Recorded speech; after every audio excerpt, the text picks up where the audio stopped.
안녕하세요. 별생각담입니다. 오늘은 제목이 아주 재밌죠. 부동산 시장은 검투장이다. 와, 열광과 한화와 광기에 사로잡힌 부동산 시장. 그게 바로 로마 시대의 검투장이 바로 우리나라의 지금 현재 부동산 시장입니다. 자, 이게 지금 좋은 건지 나쁜 건지 한번 볼게요. 근데 모르겠어요. 저는 그렇게 좋아 보이지는 않은데 거기서 또 이득을 보는 사람들은 항상 있잖아요. 그 검투 시합에서 또 대부분의 사람은 죽었지만 그 검투장 게임에서 이긴 사람은 그 노예에서도 해방시켜주고 로마 시민 자격증도 줬거든요. 그러면 그 사람은 어마어마한 이득을 본 거잖아요. 그죠? 그 한 사람은. 그런 사람이 게임마다 계속 한두 사람씩 나왔을 거니까 그 사람들한테는 정말 그게 천재일우의 기회일 수 있는 거죠. 그런데 지금 우리는 과연 우리가 지금 검투장에서 죽어나가는 사람인지 진짜 그 로마 시민권을 얻을 수 있는 그 사람인지 과연 누가 그 로마 시민권을 얻고 누가 지금 이게 다 죽는 건지 대부분의 사람은 이거 죽는 게임이에요. 원래 게임이라는 것이 그죠? 죽는 사람이 더 많아야지 한두 사람이 그 빛이 나는 거니까. 자,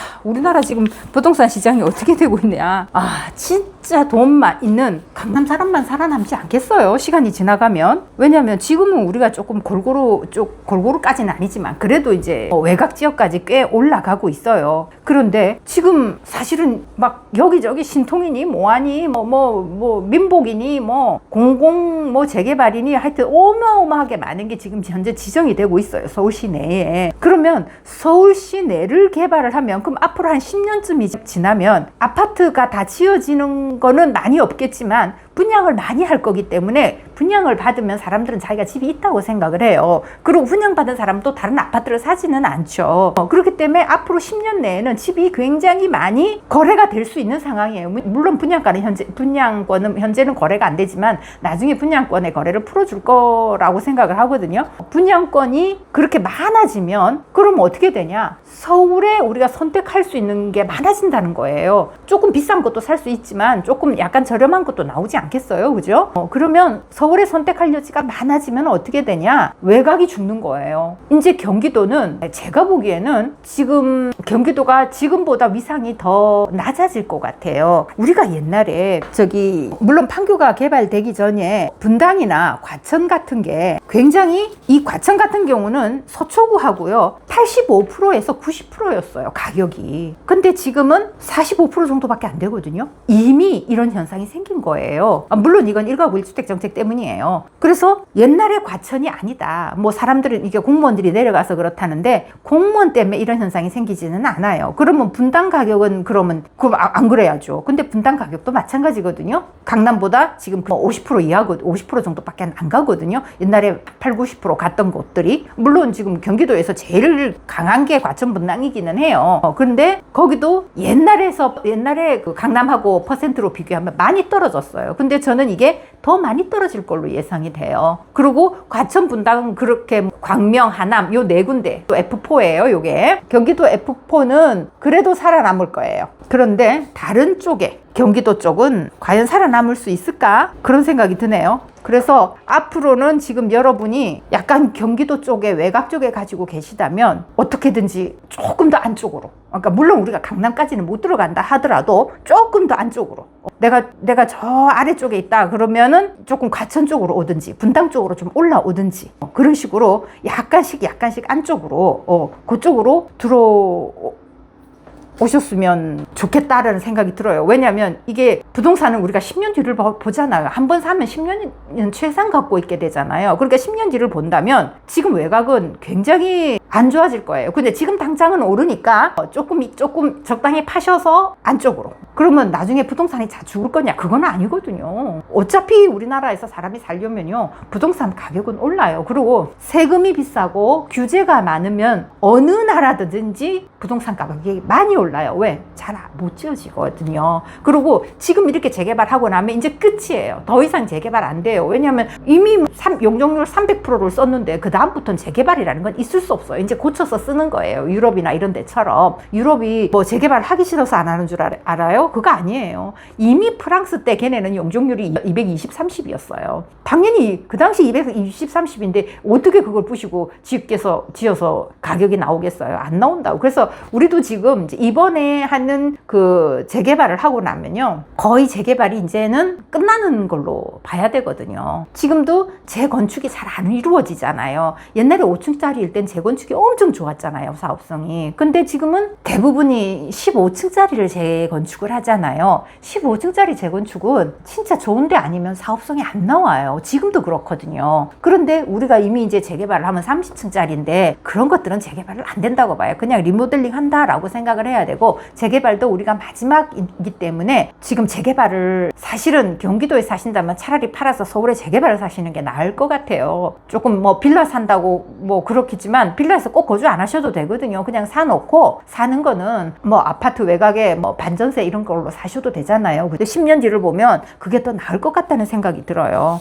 거기서 사셔야 된다 뭐 어쩔 수 없지만, 그래도 사실은 뭐 꼭 내 집 아니라도 전월세로 사셔도 되니까 10년 뒤를 생각하면 그것도 한번 생각해 보시기를 권해요. 아이고, 내 마음대로 살고 싶은 대로 못 살고 우리가 사는 게 힘들죠, 그죠? 자, 그 다음에 두 번째, 우리가 부동산을 왜 얘네들이 이렇게 지금 자꾸 올리느냐, 부동산으로 우리의 시선을 집중시켜 가지고 자기의 무능한 정치를 가려보려는 작전이에요. 부동산 올라가는 거는요, 사람들은 대부분 우리가 싫어한다고 생각하지만 부동산을 가진 사람이 더 많습니다. 집을 안 가진 사람보다는요, 가진 사람이 더 많아요. 그렇기 때문에 부동산 가격이 오르는 거는 모든 사람들이 은근히 좋아해요. 물론 아예 없으신 분들은 힘드시겠지만 부동산 가격 오르는 거를 대부분은 좋아한다고 정치권에서도 그렇게 얘기를 하거든요. 그래서 부동산 가격을 올리면 사람들이 막 거기에 집중을 하고 내가 어디를 사야 되나, 옮겨야 되나 이런 생각을 막 한단 말이에요. 그래서 정치적으로 사람들이 눈을 안 돌리죠. 그래서 로마 시대의 그 검투시합을 왜 그렇게 열었게요? 그 로마 시대의 검투시합의 그 쇼의 규모는 우리나라 지금 어떤 뭐 BTS 그런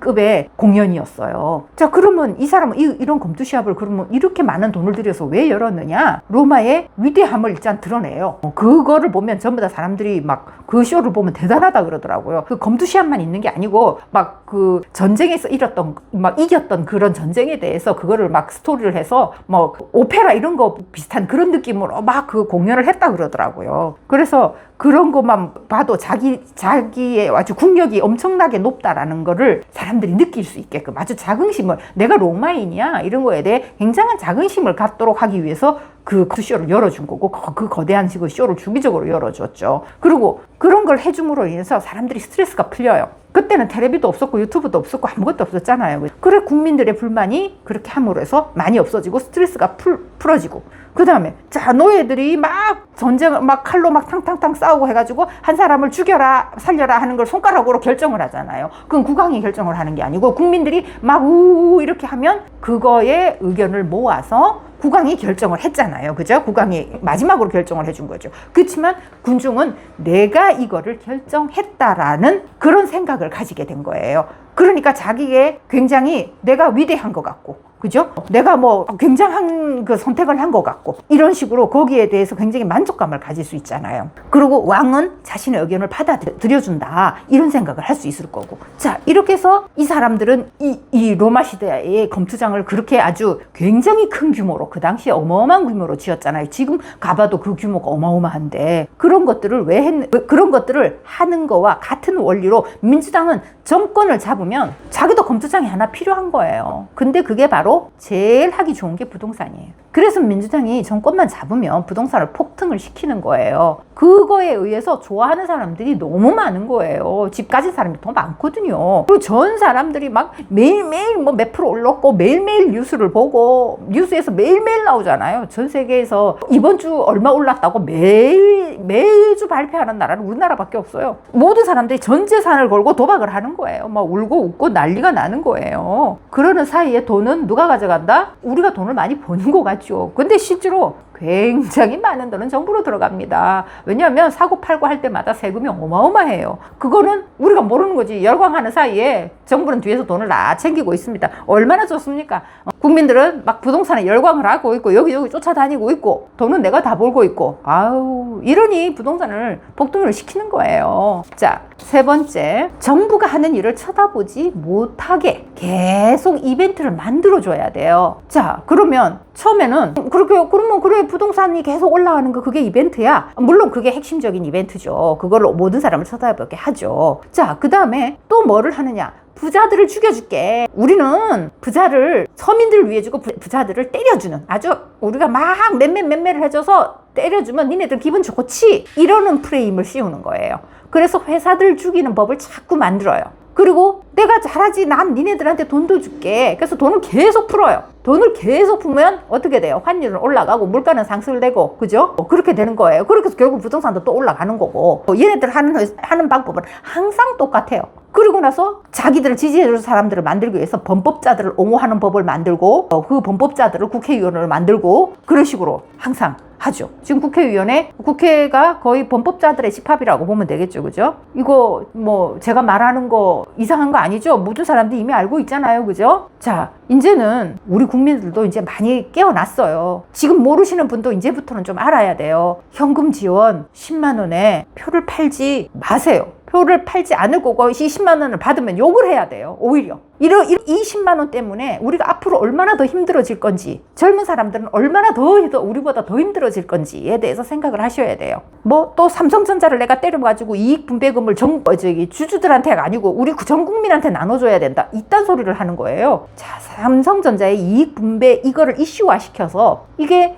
우리나라에서 이번에 통하면요, 이제 공산주의의 첫걸음이 되는 거죠. 그리고 뭐 스타벅스 때려? 무조건 기업 때리는 걸 얘네들은 너무 신나해요. 스타벅스를 때려서 결국은 그것도 뭐냐? 아, 우리가 부자를 때려주니까 니네들 기분 좋지, 그건 거예요. 근데 그거 알고 보면 그거 아니에요. 지금 중국 뭐 차진가 뭔가 하는 그 브랜드가 들어왔어요. 그거 키우려고 이러는 거예요. 얘네들은 항상 목적이 있어요. 여러분들이 겉으로 드러나는 그 말만 믿지 마세요. 그 뒤에 얘네들이 뭘 하려고 하는지를 보셔야 돼요. 스타벅스를 공격해서 그래, 니들이 마실 수 있는 음료수를 내가 정해줄게. 결국은 국민을 통제하려고 하는 겁니다. 그리고 또 그전엔 또 뭐 건설 현장에서 인부 몇 명 죽으면 온 전국에 있는 건설 현장을 셧다운 시켰죠. 그래서 우리가 대기업을 막 때려주니까 이게 좋은 거였어요? 결국은 어떻게 됐어요? 상장회사가 중국으로 몇 개 넘어갔습니다. 상장회사의 이사들이 싹 다 중국인으로 바뀌었습니다. 여러분 이거 모르시죠? 이렇게 바뀌고 나서 지금 그때보다 더 많은 사람이 죽습니다. 우리가 산업재해 신고되는 게 그때보다 훨씬 더 많아져서 2배 이상 많아졌습니다. 그런데도 지금은 아무 말 안 하죠. 결국은 그 사람 죽었다고 셧다운을 시킨 이유는 중국인을 우리나라 회사에 이사로 넣기 위해서 했던 겁니다.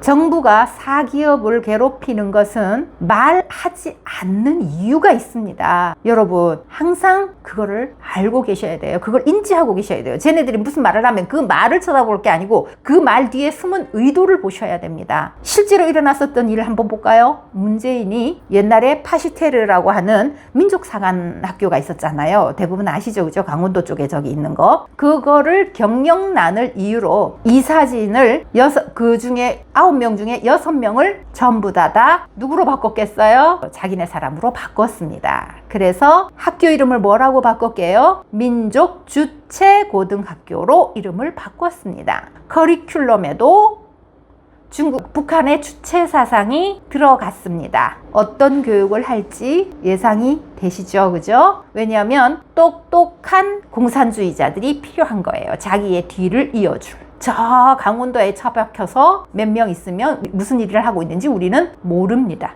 이런 식으로 모든 일이 이루어지는 겁니다. 겉에서 이루어지는 거와 뒤에서 이루어지는 거는 전혀 다른 일이 이루어지고 있다는 것을 여러분은 아셔야 됩니다. 조금 무서운 얘기였나요? 근데 실제로 일어나는 일이 무서운 일이 일어나고 있는 겁니다. 오늘은 여기까지 하겠습니다. 좋아요, 구독하기 부탁드립니다. 안녕히 계세요.